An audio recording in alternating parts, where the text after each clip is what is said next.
Good morning, everybody, and thank you so much for giving up part of your Saturday to spend this time with us today. My name is Gatel Sear, and I am the State Advocacy Vice Chair. And I'm thrilled to welcome you to this first of the three-part series on legislative analysis basics, hands-on learning.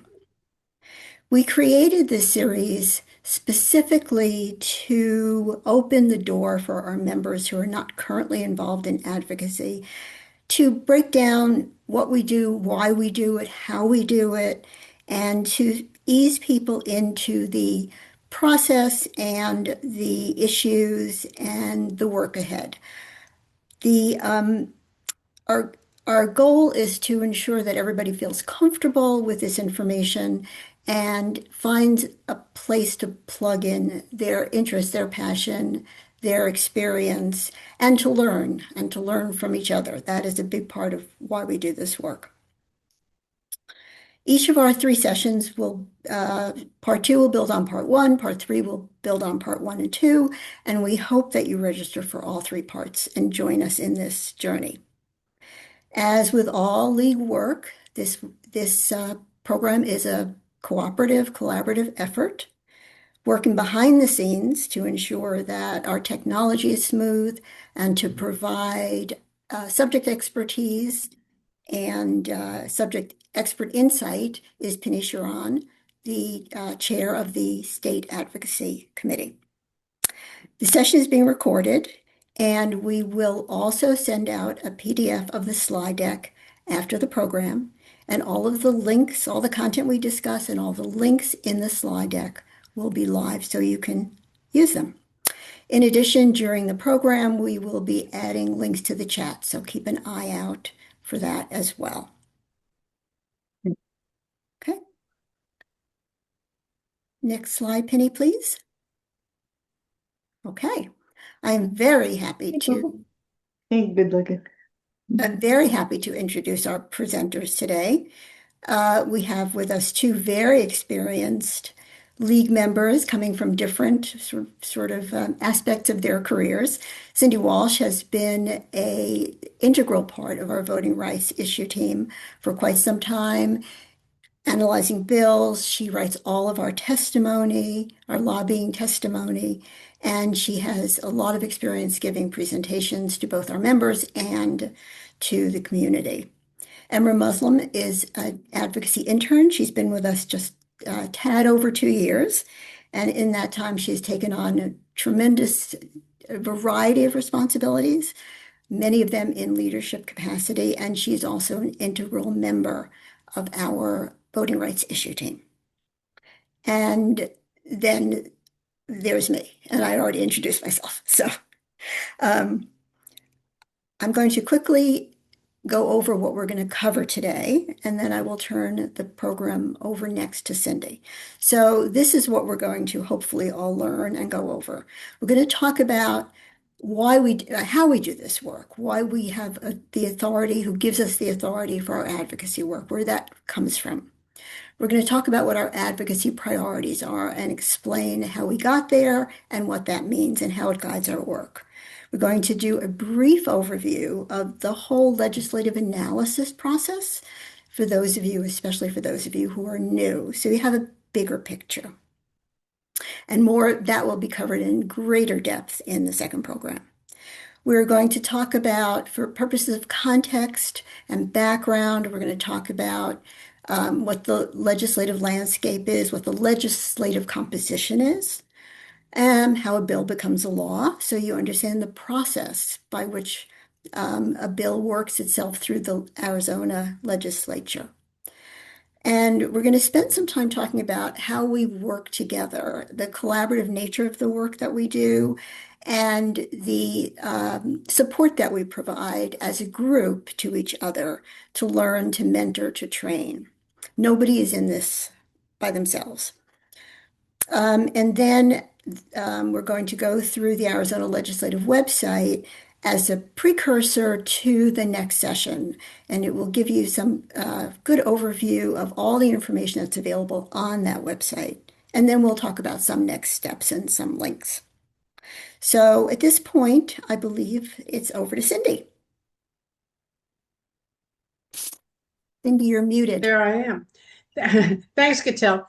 The authority, we're going to talk about the authority and how we start our advocacy work.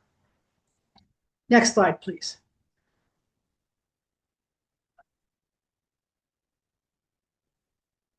We look at this in three different ways. We have our positions, our priorities, and how we do advocacy and the advocacy in our lobbying efforts.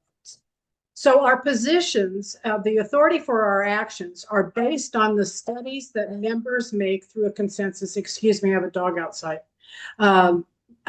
Member consensus, and with concurrence, our existing positions are adopted either by our local leagues, or state league, or another state.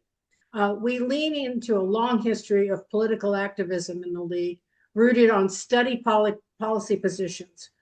And those policy positions are available on our website for the LWVAZ policy positions, as well as the LWVUS policy positions. And both of those links will be on in the chat. The priorities come from all of us as members. So the advocacies are voted on by the state board based on the input from all of our members. And the state looks to the US for guidance and alignment on positions and priorities. But we set what's right for Arizona. We also are advocates and we lobby. So while we are a nonpartisan organization, we are an active political grassroots organization. So we direct through lobbying to influence the legislature and other policy outcomes, and indirect through educating us, our members, and the public to take action. Okay, thank you, Cindy. I just put in the chat, by the way, the two of the links that Cindy just referred to, so make sure you check your chat for that information. Okay, so let me talk a little bit about our priorities, the Arizona priorities, and how we got here. Every year, we poll our members and ask them to rank a number of priorities in order of which they feel are most important to them. And then we take that information and we don't want to lose the enthusiasm that people have for a second choice or a third choice or a fourth choice for that matter. So we use a mathematical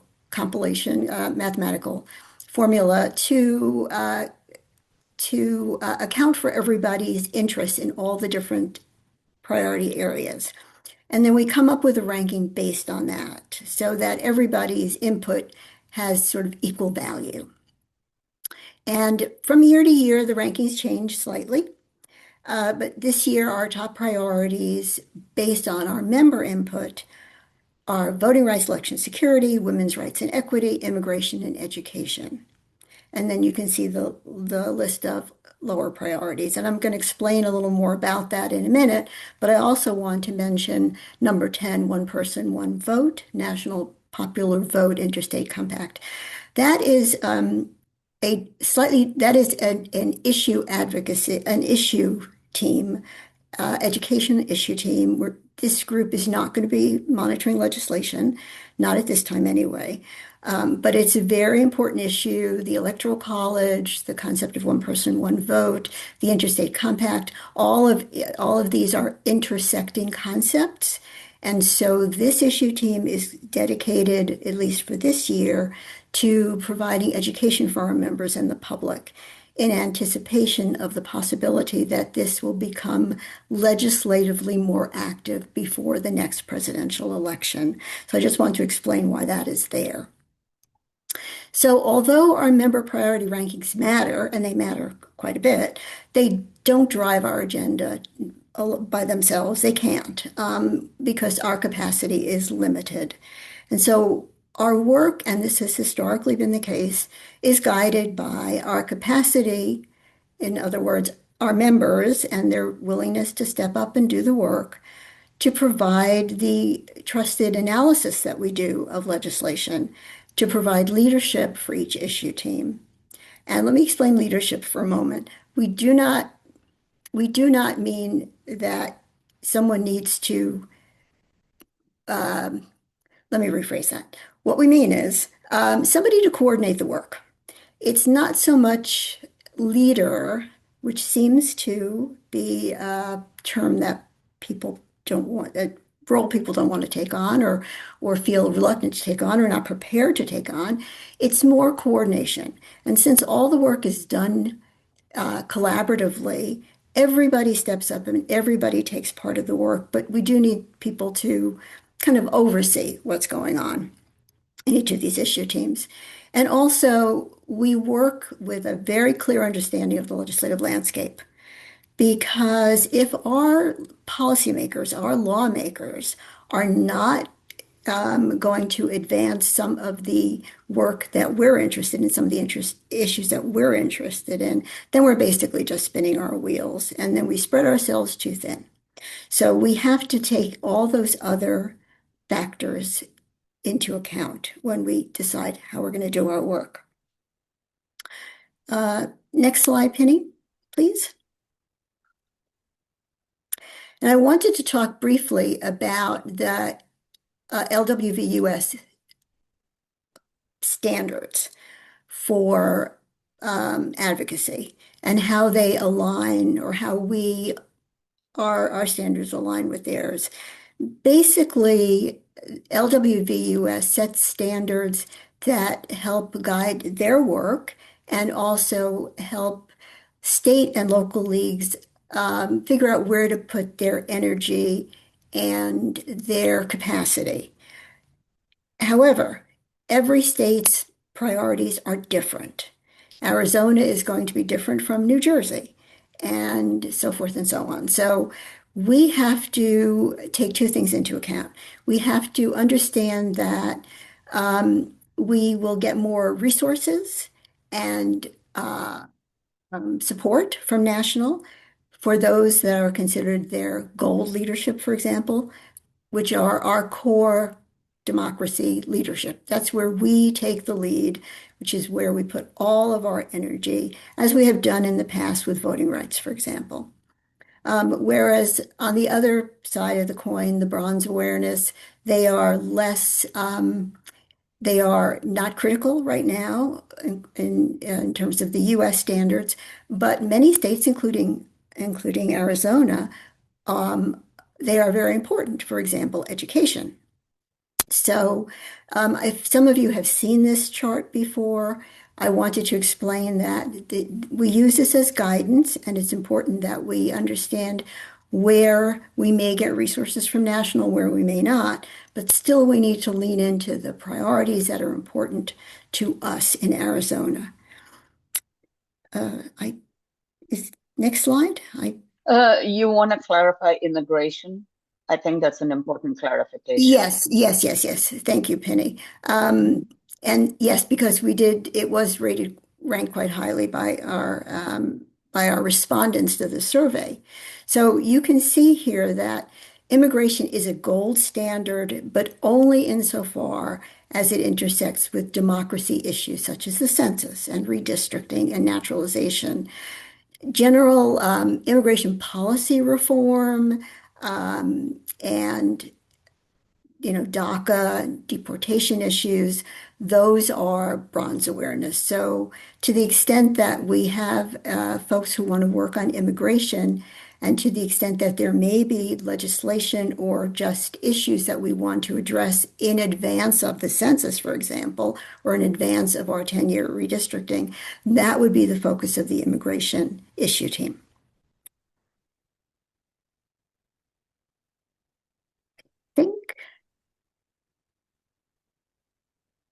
Cindy, I think this is you, right? It is. Okay. We're going to talk about legislative analysis. Next slide, please. So we are the legislative analysis team, and this is an overview of that. So we are all league members, and we actively work to influence the state legislation and the government policies that align with our positions and facilitate informed advocacy to increase our influence in those issues. We're organized under the auspices of the LWAZ, LWVAZ Advocacy Committee, and Penny and Gattell are chair and co-chair of that. And the issue teams include representatives from all local leagues and our advocacy interns, like AMRA and others. And the power of that is that that way Arizona is fully represented, because we are a very unique state. We are urban, we are rural, we are suburban, we are all of those things. And having members from every local league is really important to our advocacy work. So what we do is we identify bills to monitor based on the league priorities. Voting rights clearly is one of those, and the ones that Gattell mentioned. We read and analyze the bills, identifying pros and cons, impact and consequences. And we have lots of tools for that. We track the bills through the legislative process, which we're going to talk about. And we establish from that work calls to action so that we can communicate the league positions through the RTS system, request to speak, and the testimony to legislators in those committees, and the league members and the community at large. So that becomes a huge educational tool.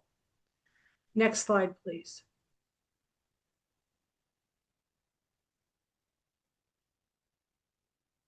So why is this work critical? I came to the league about 5 years ago, and this was a powerful reason for me. Is I realized that I can impact what's happening in the state of Arizona far more than I can impact anything nationally. And that ends up being really true. So local is great. So we can impact the outcome of legislation with our well-reasoned arguments, amplified through our multiple platforms, newsletters, emails, social media posts. And we use the research and talking points from the committee and all of the points to craft nonpartisan, plain English calls to action based on our positions for request to speak, testimony at committee hearings, content for league newsletters, league authorized op-ed pieces, letters to the editor, interviews with media, conversations with legislatures, etc. And we educate members to act and spread the word on their own behalf through RTS and communications with their legislatures. So other organizations recommend whether to support or oppose legislation. However, we are required by league principles and governance to develop, promote, and rely on our own analysis guided by our positions. And that's a key power that we offer as the league. Next slide, I think, is last one. So how can you contribute? Cindy, could you interject something about not just analysis, but we stay nonpartisan? Yes. Okay, thanks. So our nonpartisanship is that we do not support any candidate or political party, but we are political. We are a grassroots political organization. So based on our positions is how we come up with our positions, but we don't get into the political party back and forth. We let the legislature do that, and they do a fine job at that. All right, next slide. Does that work, Penny? Yeah, thank you. Thanks. And now the key is, how can you contribute? We welcome any level of engagement as your schedule permits. Skills such as research, analytical thinking, writing, editing, data organization, tracking, testimony writing, testimony giving, sharing your expertise on a subject. All of those things are valuable, and you can come with an interest to help, and we'll help you through any of these processes. An interest in or passion for an issue and being ready to learn more. We participate in issue team meetings, and we attend our training and education programs. I came with an opinion, and I came ready to work, and that's what I got to do. So it's a wonderful, wonderful opportunity. We encourage you all to jump in. Also, we have a volunteer survey that is part of our organization. We encourage you to complete that volunteer survey because it lets us know where your interests are, and then when we have opportunities that fit your interests and talents and all of those things you're interested in, we can reach out to you directly. So please complete that volunteer survey. Cindy, is the volunteer survey being posted in the chat? Emra? I Just don't checking. think it It is. will be Oh, is provided it? at the end of the slideshow. Okay, great. Thank you. Thanks. Next slide. I think it's on to Emra. Thanks, Cindy. So now we are going to get into the legislative landscape, the structure of the legislature, and how a bill becomes a law. Next slide. So we are currently in the 57th legislature in the second regular session. Each legislature has 2 sessions, and our legislature is bicameral. So we have an upper, which is the Senate, and a lower, which is the House. We have 30 legislative districts, and in each district, there is 1 senator and 2 representatives for a total of 90 legislators. For leadership, that is elected every 2 years. There is a Senate president and Senate minority leader. So the Senate president will be coming from the majority party, and the minority leader will be coming from the minority party. Then there's a House Speaker and House Minority Leader. And the majority party's members hold the leadership positions in each chamber. Leadership guides floor action and assigns bills to committees. So the majority party has a lot of power in the legislature. Each session is 1 year, so session starts second Monday in January and runs at least 100 days, but oftentimes they do go on longer until the budget is passed. Term of office is 2 years, so once you elect your representative or senator, they serve a 2-year term.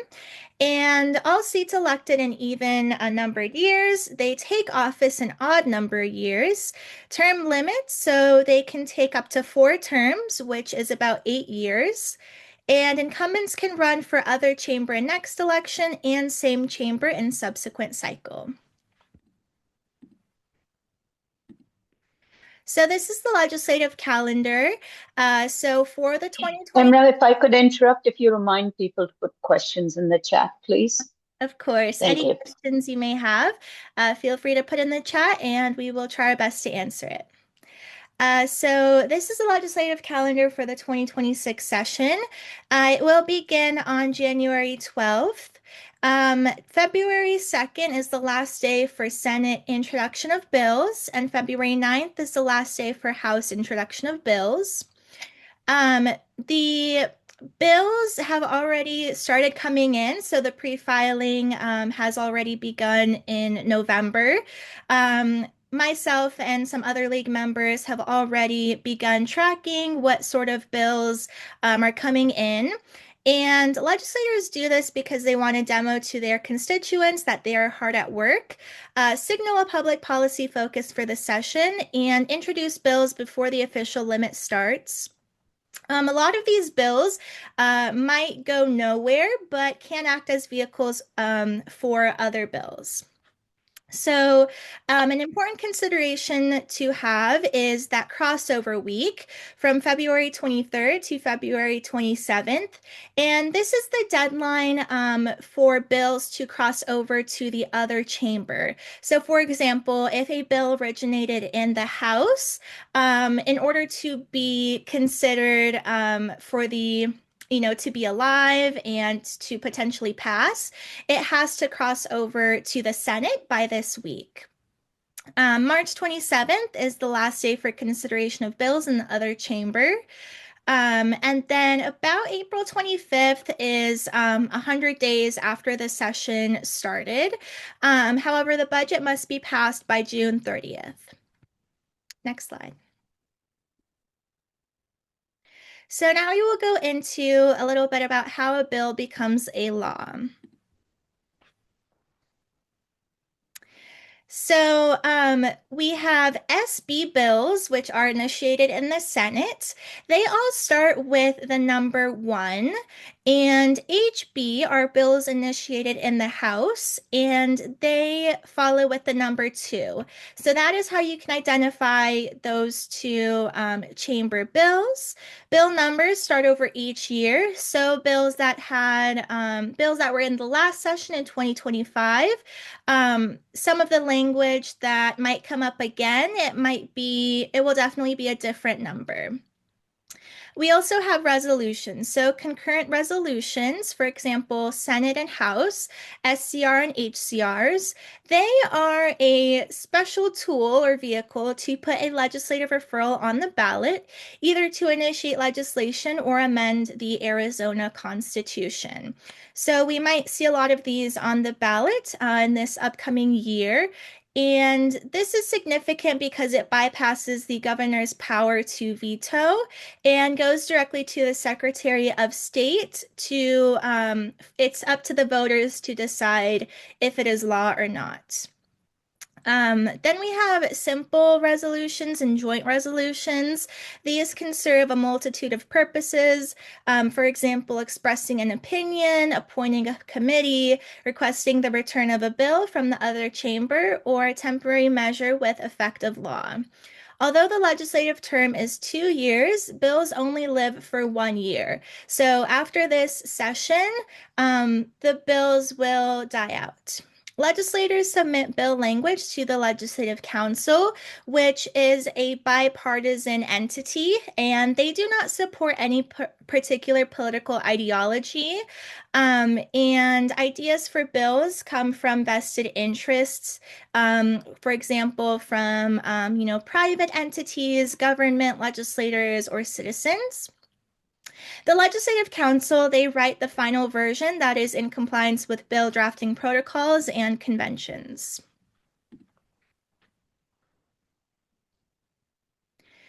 So these are the key steps in the legislative process. Bills are introduced and may be referred to a committee. So a lot of the times legislators will introduce bills, but they might not get assigned to a committee. Those that do get assigned to a committee will probably be put on a committee agenda for a hearing. The House Speaker and Senate President decide if and to which committees bills are assigned. They can effectively kill a bill by referring it to 2 committees or one without logical jurisdiction. Committee chair may hold bill to keep it from moving. So, this is very interesting. A lot of the times, the majority party can take a lot of actions to stop bills that they don't want to go further. Then we have hearings. So, like I said, not all bills will be heard in a committee. If a bill is heard and passed, it will be heard in the Rules Committee. So, all bills that pass their respective committee, might be education or a elections committee, they all have to go through the Rules Committee to continue their journey as a bill. Rules reviews each bill for constitutionality and proper form, not merits. Then it goes to the Committee of the Whole, which meets to discuss the bill and amendments recommended by the Standing Committee. So this is done by the entire chamber. If members vote in favor, the bill moves to the other chamber. Same steps are repeated in the other chamber. And now we will get into a more visual of what I just explained. So this is a roadmap from introduction to enactment. And as we can see, it starts by being introduced in the first chamber. So for example, the House. Then it will be referred to a committee, and then it will be on the committee agenda. Now, this is significant because then requests to speak will open, and this allows for citizens to express their opinion either in support or opposition of a bill. And this is the League's call to action for you to exercise your right to your opinion, and you can let your legislators know your opinions. Then, approximately an hour before the hearing, request to speak closes, and the legislative staff compiles all of those comments, and might be requested by the committee. If it passes the committee, then the bill is on the floor calendar, which means legislators debate about it, and it goes on for quite a while. And as well, it goes to the vote of the committee of the whole. So while request to speak is still closed during this period, you still have an opportunity to influence the bill through calls to your representatives and senator. Then if the bill passes, it goes over to the second chamber. So that in this case, it would be the Senate. Then it starts the process all over again. So it gets referred to the Senate equivalent of the committee. And then you have an opportunity to request to speak a second time. Now, your comments might change the second time if there were amendments that passed in the committee of the whole, or, other processes might have happened that have influenced the bill to be different than in the first chamber. And then again, for the hearing, RTS closes. If it passes that committee, then it goes to the floor calendar and vote of the committee of the whole in Senate. If the Senate approves it, then it goes to the governor. Now, this is a great opportunity to contact your governor, either in support or opposition of a bill. This is pretty much your last opportunity to do so. And then once the governor acts, then we do not have any jurisdiction over if the bill is passed or not. So it is definitely important to exercise your rights using the request to speak system and calling your legislators. Now we will talk about the collaborative approach that the League takes and working together. So in the teams, it is a group and one-on-one training and conversation. So you are not in this alone. We all work together as a team to look at these bills and dissect them and, create calls to action for our community. And we definitely make sure that each league member is supported through these trainings, but also in your teams. Our wonderful issue team leads are well equipped with knowledge, and we definitely have robust conversations in our discussions. The meetings are typically on Zoom because it is a statewide effort. So our team members will be from all different kinds of local leagues. We have from Northern Arizona, Tucson, Phoenix, to name a few. And the big piece of it is mentoring. So if you might be new, there are wonderful experienced members at the league who have done this for quite a while and can definitely guide you through the process. Also, to that point, there are written instructions that our advocacy team makes, including tips and tricks that ease the process. We use a collaborative platform, so tasks, research, work product, and ideas can be readily shared. Rarely does one bill be taken on by one person. Usually it takes quite a few brains to, dissect a bill and work on the analysis. No one should struggle, and we are here to support each other. And the platform that we use for our work is Google Drive. So you will go to the Google Drive website, log in with your Google account. If you do not have one, you can create an account. And there is no app required on your computer as it is readily available through the website. We also, a few months ago, some of our members did some Google Drive and Google Docs training, which are wonderful resources if you might be new to the platform. And some of the Microsoft equivalents to this, for example, Google Docs is similar to Word, Sheets to Excel, and Slides to PowerPoint. Working materials are created, stored, and shared in Google Drive folders and subfolders, not your personal drive. Files created in Google Drive can be searched, so we try to use descriptive file names. All issue team members will have some level of access depending on your role. Permissions do vary from editor to commenter to viewer. We request to please do not give editor access without checking with Penny or Gatel first. You can right-click and store files and folders for easy retrieval. To maximize your efficiency and collaborate fully, please use a Gmail email. And most importantly, our work is proprietary. Don't share work product outside League unless approved.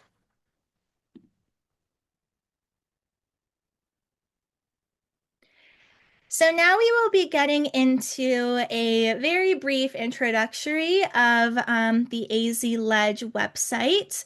So as you can see, this is the AZ Legislature website. It is very easy to find by azledge.gov. And up at the top, we are now at the home page. Up at the top, you will see the session, and it automatically takes us to the 2026 session. However, if you are interested in some of the, archives and bills that might have gone through previous sessions, they have up until I think the 1989. So definitely a robust array of sessions. Then we have the Senate right here. The Senate has its own separate website with more information if you wish to look through that. They may have some live proceedings. They probably should update that, but they will have a session timeline, as well as the seating and a weekly schedule. You can also find members. So when we will go through this in part 2 more, but it might be important to be aware from which party the legislator is from, and this is where you can locate that, as well as a robust array of different resources. So similar to Senate, same thing for the House. Now, this is that legislative council we were talking about that, helps the legislators write the language for the bills. Important notes are also the Arizona revised statutes and the state constitution. Now, bills will either try to amend the state constitution or revise a statute. And this is where you can look at existing language and compare it to the bill that is being, talked about. This is in regards to the joint, I think, budget committee.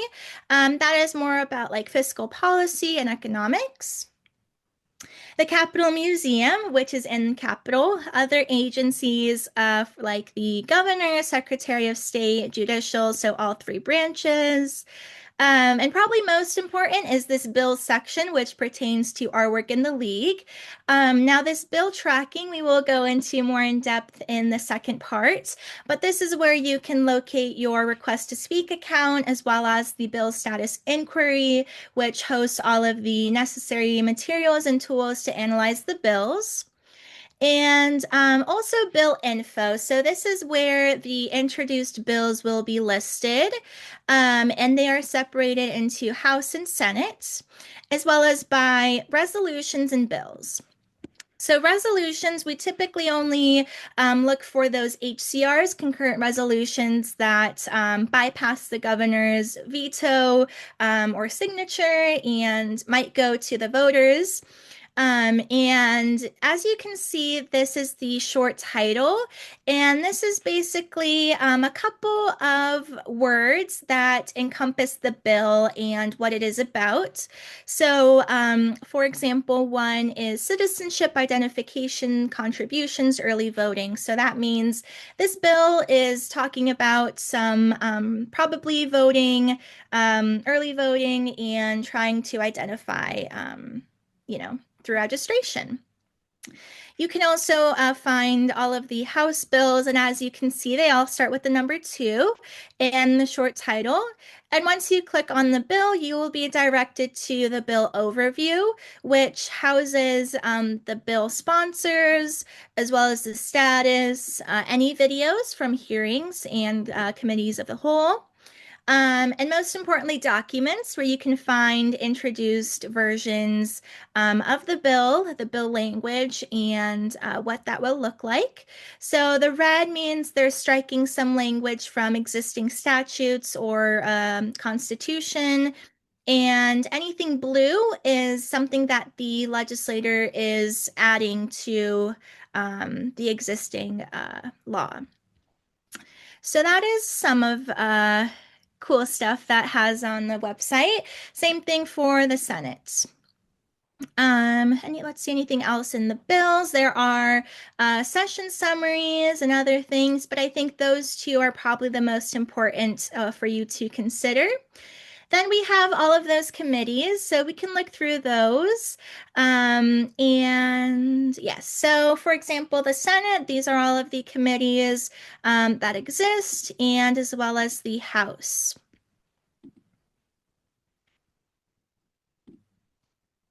All right. More legislative information. So right there you have the link to request to speak, which again is a very, very great tool. And then we have the floor calendars and caucus packets, press releases. So a lot of definitely good resources to dive into on your own. And it is a very user-friendly website, so definitely not daunting or anything like that. And they do have some events if you are interested to, learn more about the Capitol. And yeah, so thank you. Okay, just give me a minute to set it up so we are able to record this properly. I am not seeing you properly. I think we can see the slides. Okay. If we can continue. Yeah. Okay, perfect. So some of our next steps, thank you everyone who, listened to our presentation and attended this part 1. However, we will go into how legislative analysis is done and preparing for the session in 2026 in our part 2s and 3s. So our next one is going to be next Saturday, December 13th, same time. And we will do the league step-by-step process for analyzing bills using checklists and the bill tracker to do our league work, and also developing the skills needed to work on this league work. Part 3 is just before the Monday before this session begins, and we will be building confidence in community. So recharging, filling our batteries for the fight ahead, and sharing any last questions you may have, refining our skills, and making sure that we are ready for the impacts that the Capitol will have. So you can scan the QR code to register through Club Express, and I believe those links will be put in the chat. So Emra, can they see the QR code? Can you see Correct. the QR code? Correct. Okay. Okay. All right.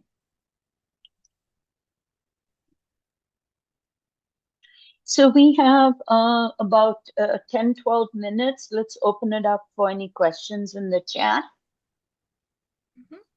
Yes, and this is our pretty much last slide, which has all of the links that pertain to this presentation. And also, Cindy mentioned the advocacy volunteer survey.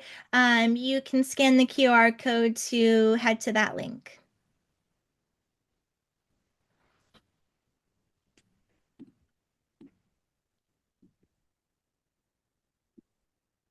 We'd like to encourage you to ask some questions. This is probably a high-level overview, and I know that we all of our presenters here are eager to answer any questions. We anticipate that the next session will have a lot more questions. We have a hand raised by Amora.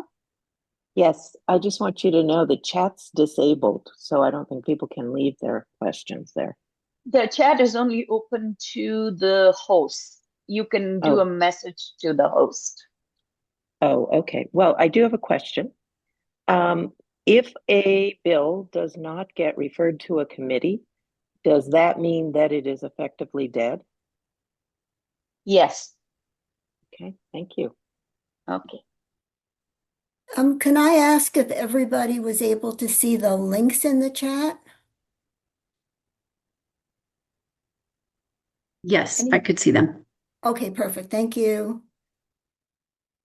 I was wondering if you're allowed to kind of let us know some of the things that you're starting to see in the bills for this upcoming year. I don't know if you're allowed to talk about that or not, but I'd love to hear what you're currently starting to see. Okay, so I'm going to weigh in on that as the chair. We will be having a session for our members on what the legislative landscape is that we're anticipating, not part of this program or discussion, which is really a training. And watch, if you are, make sure you're reading our advocacy and action newsletters that go out. And starting in January, they'll start going out almost every week. So we encourage you to do that.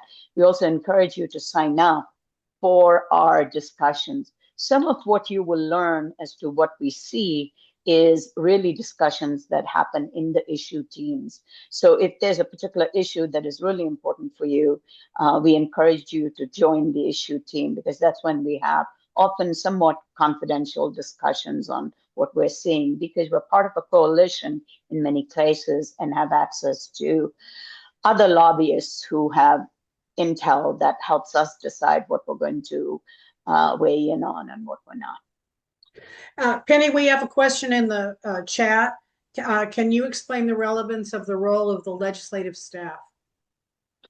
Very good. I'm happy to do that. Both parties have legislative staff. They have legislative staff assigned at the Senate level and at the House level for each of the caucuses. The role of the legislative staff might be different.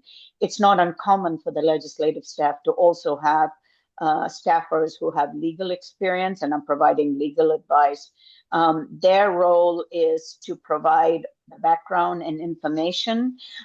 We often are approached by the legislative staff regarding what is the league's position on X, or can you explain, why a particular legislation is coming through. I think it's very, very important to understand that the character and nature of our legislature has changed drastically. We are facing legislators who don't often read the bill, or more importantly, aren't knowledgeable enough and are voting because their party or their bloc said you have to vote in a particular way, instead of really looking at the bill. So we hope that the information we provide, any of the legislative staff, helps to educate the caucus in a better way. And generally we get positive feedback about that. Some of our legislators do ask, can you please send us what is your analysis as the league? So this is why it's so critical to understand the work that we do as an issue team is really based on very thoughtful, very nonpartisan work, deep work. And so make sure you learn and are part of all this vibrant and rich discussion. Would you want to add to that, Cindy, since you and I work closely with legislative staff on both sides? They're very appreciative of the league's engagement, not only in our ability to provide written testimony, and if we have volunteers, in-person testimony, but they're grateful to hear through RTS what citizens are saying about this. And so when we use RTS, which by the way is a separate training and set of information, but that they are grateful for whatever input they get from the citizen community.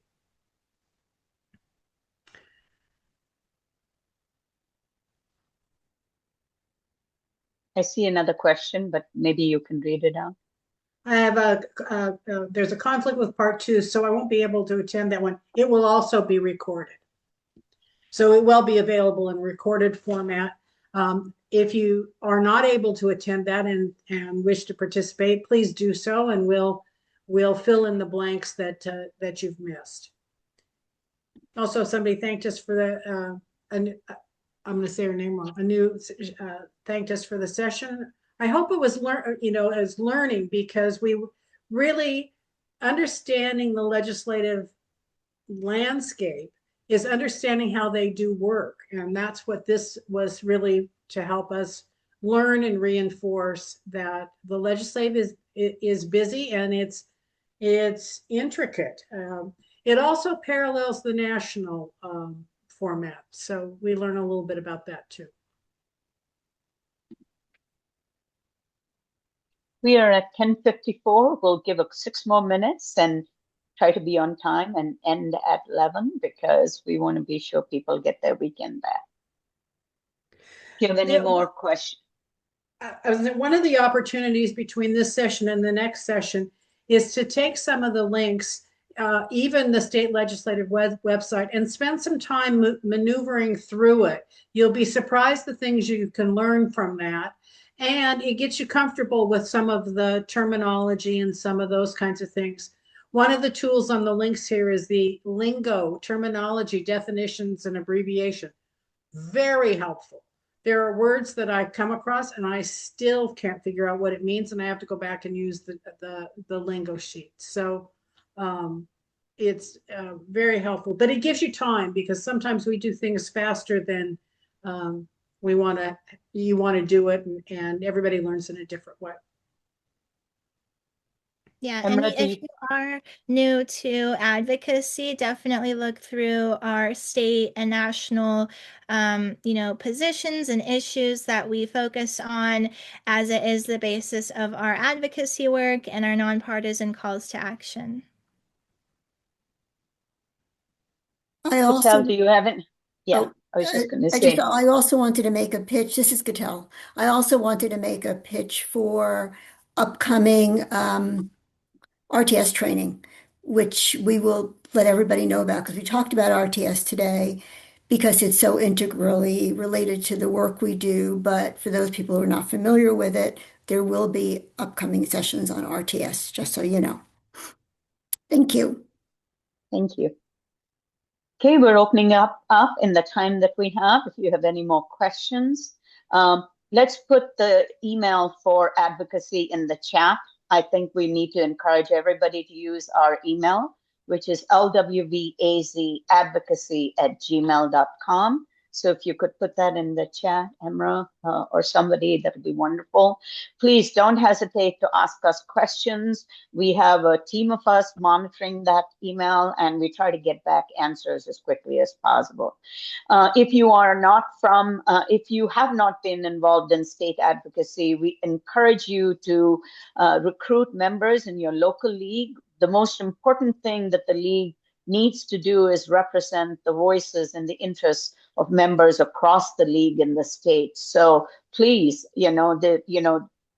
everything we do is for a statewide impact. And in order to do that, we need to know what different leagues are facing. Local leagues have local issues that they spend a lot of time on, and that's very important. As the old saying goes, all politics starts at home, is all localized. However, in this time, it is the school board, it is the city councils that we want you all to be engaged in. But more importantly, all of you need to be helping shape what is our response, how active are we in either supporting or opposing good or bad legislation. And on that note, we'd like to invite all of you to remember that one of our most powerful platforms by which we inform the voter is our digital voter guide, Vote 411. And that's another area in which the issue teams are very active in determining questions to ask candidates, in helping analyze ballot measures. As Emra said, there are referrals that are going to be coming from the legislature, and we need teams to dig in and analyze the ballot initiatives so we can inform the public before they find it on their ballot to vote. Last moment comments from any one of you, please. Cindy, Emra, Gitel, in that order. Cindy, anything else you want to add? No, I just want to thank everybody for sharing part of their Saturday morning with us. Emra? I agree with Cindy. Okay, Gitel? No, I'm just thrilled that so many people are here, and we hope to see you at the next session. And I've been doing this work for, I don't know, 5 years, Penny, 7 years, something in that range. And it's very, very interesting, intellectually challenging, very rewarding, and it's absolutely wonderful to get to work with league members who share the same interests and passion and are interested in learning and sharing their experience. So highly encourage everybody to get involved at some level, whatever level suits your time and interest. Thank you, everyone. We wish you all a wonderful weekend, and we'll see you at the next training event. Thank you.